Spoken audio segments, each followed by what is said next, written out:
Hi everyone and welcome back to the Shack.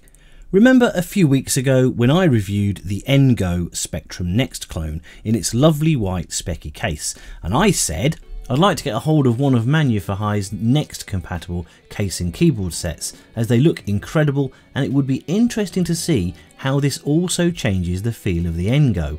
Could be even better than the original Next. Watch this space. Well, the space is here. It's time for the space. Oh, I've got one.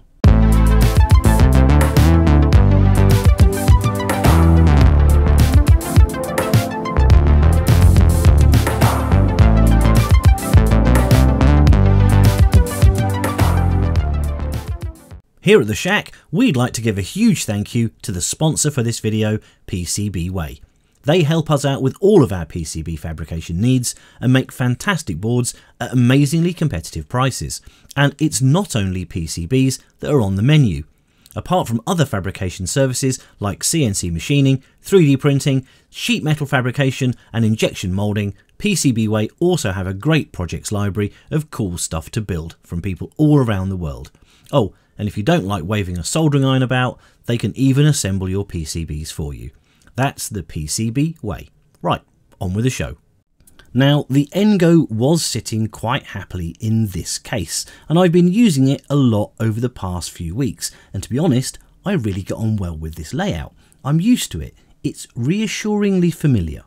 But I'm also not a masochist, so I do recognise that the Spectrum Next keyboard is way better, and the Manuferhi Ngo keyboard has the potential to be even better still. A few things to point out since I'm using the same Ngo board that I got from Active Consult, and there have been some changes. Firstly, I've popped the Raspberry Pi in here so we get the fully accelerated Next, and that meant that the Bluetooth loader module has come out.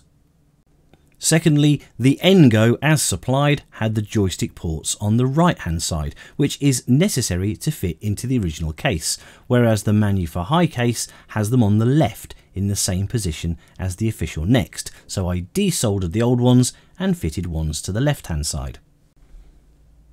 Right, now that we're all caught up on the prep, let's put this thing together. I've already mounted the main board to the base because, well, there were no instructions supplied and you've got to start somewhere. Next we'll lay out the pieces in order, and first out of the box is this side piece, and it doesn't have any round holes for buttons or a wide hole for the SD card slot, so I'm presuming that's the right hand side, so we'll pop that over there. This next bit is quite clearly the back, as it's got all of the holes for the ports and peripherals and the rather handy on-off switch. We'll pop this back there. Here's the other side piece with all the holes for the buttons and SD card nicely labelled too, and we'll put that over here. And with an amazing display of obviousness, this is the front, and I've popped in the shrouds for the joystick connectors as these appear to be held in place by magic and wishes. They sit flush to the part, so any screws will foul the fitment. Please tell me in the comments why I'm being an idiot here. So let's put these pieces in place, and it should be just a matter of working these buttons into their holes and then popping the tabs on side A to the holes in the bottom of the case. Side B, same as side A but without any buttons to navigate, and the back should just slot in the same way. And I'm pleased to say that it's obviously a bit wibbly wobbly, but you can tell it's nicely engineered because it's all slotted together so far without me getting annoyed. Even this front piece with the joystick port surrounds, which as I mentioned previously are a bit of a tight fit, does eventually slot into place before I'm resorting to any effing and jeffing. Now, before we move on to the star of the show, let's put in a couple of stabilisation bars that help to prevent the wibbly wobbliness and make the whole thing hopefully very sturdy and substantial. There are 6 of these bars, 3 short ones for the front and 3 longer ones for the back. One screwdriver is all you need to put this together, and also a bit of patience if, like me, you're a bit sausage fingered. A bit of a wiggle and some lefty tighty righty loosey, and we've soon got one bar in place, securing the front panel. Nice! Now, I know this is probably not the most mesmerising video of all time, but I wanted to show you this in as near real time as possible so that you get a feel for how easy it is or otherwise to put together. All of the little screws are the same size, so you don't have to worry about longer screws for the longer bars. And while you watch this little comedy of errors, I'll point out that at the time I was doing this, I was completely sober and well slept. So what you're looking at is base clumsiness and lack of dexterity. But like the number 13 to the city centre, I may have gone all around the houses, but I get there in the end. And with the front and back panels now supported, we can move on to the main event, the keyboard. And what a keyboard it is too. It's a 100% mechanical keyboard and it really looks the part. I can't wait to see what it feels like.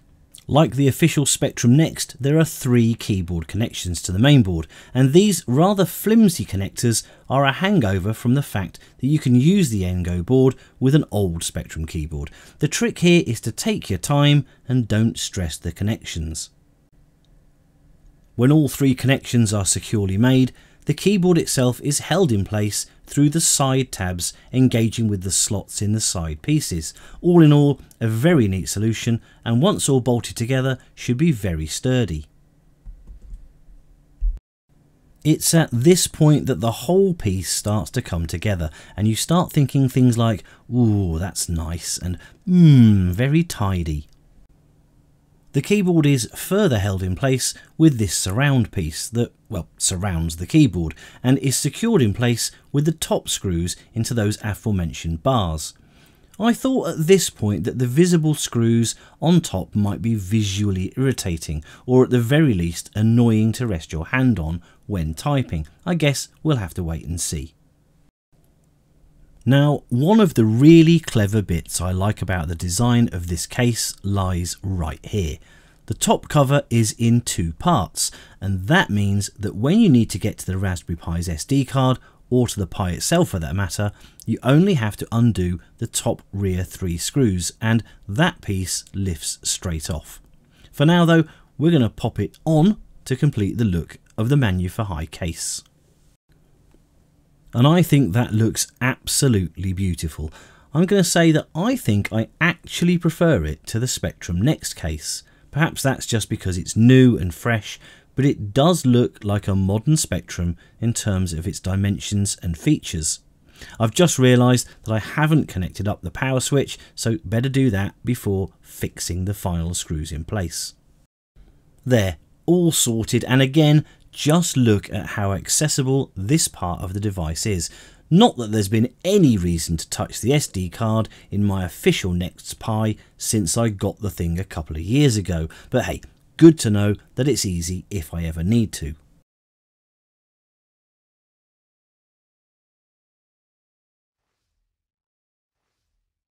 So the final stabilisation bars and screws need to go in, and while that's going on, I just want to say a few words of thanks. It's fair to say that we've seen a good bit of growth over the past 18 months or so, with subscriptions now sitting at around the 23,500 mark, and frankly, that's amazing, and I can't thank you enough. Also, if you're a regular viewer but haven't yet subscribed, please do so, as it really does help the gods of YouTube to spread the word about the channel. We've got some really cool stuff coming up over the next few months, so please hit the bell for notifications of new content. You won't want to miss it.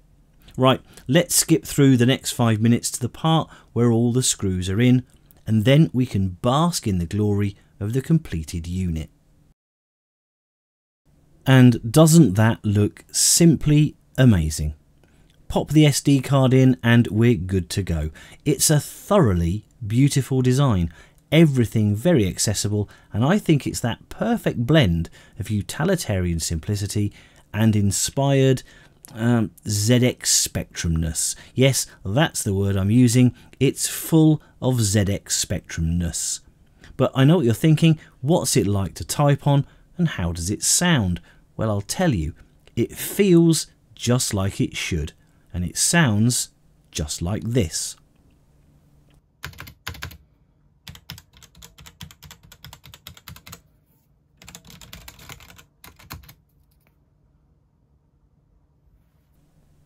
Now, if you're wanting a Spectrum next, seriously, the Ngo with this case and keyboard is a serious alternative. You won't feel like you've compromised, I promise you. Got one of these? Let us know in the comments, or really just comment about anything. We always love to read them. Take a few moments to have a really good look at this, and then we'll see you next time in the Retro Shack. Bye for now.